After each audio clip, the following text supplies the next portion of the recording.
Figure libre, donc Vincent Hervouet. Hier soir, Emmanuel Macron est revenu sur le raid mené dans la nuit de samedi en Syrie. Un raid de représailles légitime, a-t-il dit. Oui, c'est super. Une campagne militaire qui est terminée, à peine commencée. Et même terminée avant d'avoir commencé, puisqu'on l'a appris, c'était déjà fini. On se réveille et hop, la bataille a eu lieu, on l'a gagnée. Tout un peuple vainqueur peut retourner faire la grasse matinée, il l'a bien mérité. La vie internationale, ce n'est plus le chaos à la porte et les barbares qu'il faut sans cesse repousser. C'est un glorieux week-end de printemps, même quand la météo est maussade. D'ailleurs, je suis sûr que vous avez vu cette image fournie par le CPA, le cinéma des armées. La frégate qui tire des missiles de nuit, c'est un feu d'artifice, mieux que le 14 juillet. Et ils ont filmé en gros plan la main de l'artificier, un gaucher, tournant la clé qui déclenche le tir. Il portait un gant en coton blanc. La guerre, 0 mort. La guerre en gants blancs, ça existe bel et bien. On l'a fait à Bachar el-Assad. C'était pas une guerre, hein. Le président insistait hier soir. On n'a pas déclaré la guerre. Ah oui, c'est vrai, parce que à la guerre comme en amour, il faut une déclaration et après seulement, on passe au corps à corps. En Syrie, on n'a pas envoyé l'ambassadeur déclarer la guerre aux tyrans et pour cause, ça fait 6 ans que l'excellence est rentrée à Paris parce que Paris pensait à quoi bon palabrer, ce has-been va être balayé. La guerre moderne ressemble ainsi à un viol. Elle se passe de déclaration. Et pourtant, Dieu qu'elle est bavarde. Hier soir, la grande interview du président a couronné un week-end total de tweets, de discours ministériels derrière le pupitre, de points techniques d'état-major, d'interventions en studio, en plateau. La mobilisation générale, c'était celle des communicants. Il faut inventer la croix de guerre sémantique. Idem chez nos alliés anglo-saxons.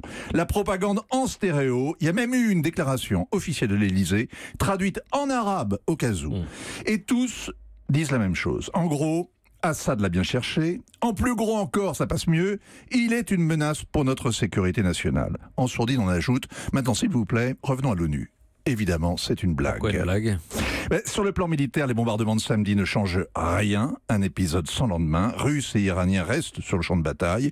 Sur le plan diplomatique, l'ONU finit le week-end un peu plus affaibli.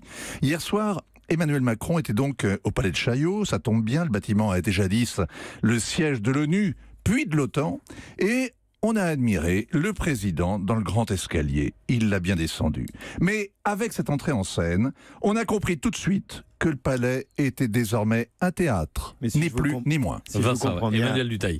Si je vous comprends bien, Vincent, on a l'impression que vous pensez que c'est totalement illégal ce qui s'est passé. Qu'est-ce qui vous permet d'aller dans ce sens ? Alors moi, je trouve que Emmanuel Macron est un magnifique casuiste, un formidable juriste, un avocat qui ferait douter n'importe qui. La règle d'or de l'ONU, article 2, chapitre 4, interdit de menacer ou de recourir à la force contre la souveraineté, l'intégrité territoriale et l'indépendance politique de tout État membre, sauf cas rare, légitime défense, vote unanime du Conseil de sécurité de l'ONU avec sous-chapitre 7. C'était pas le cas hier. La base du droit international, c'est qu'on se condamne à ne pas faire la guerre. On se condamne à discuter, à palabrer, à trouver des compromis, à négocier. Quitte à ne pas respecter les résolutions qu'on a soi-même votées. Il est question de la résolution de 2013 sur l'élimination des armes chimiques en Syrie, qui n'a pas été respectée, et que la France se fait fort de faire respecter par ses frappes. Au bout du monde. Et sans plus sur la base d'un rapport, d'une synthèse du renseignement français. Et de 3 membres du Conseil de sécurité qui l'ont décidé. Europe.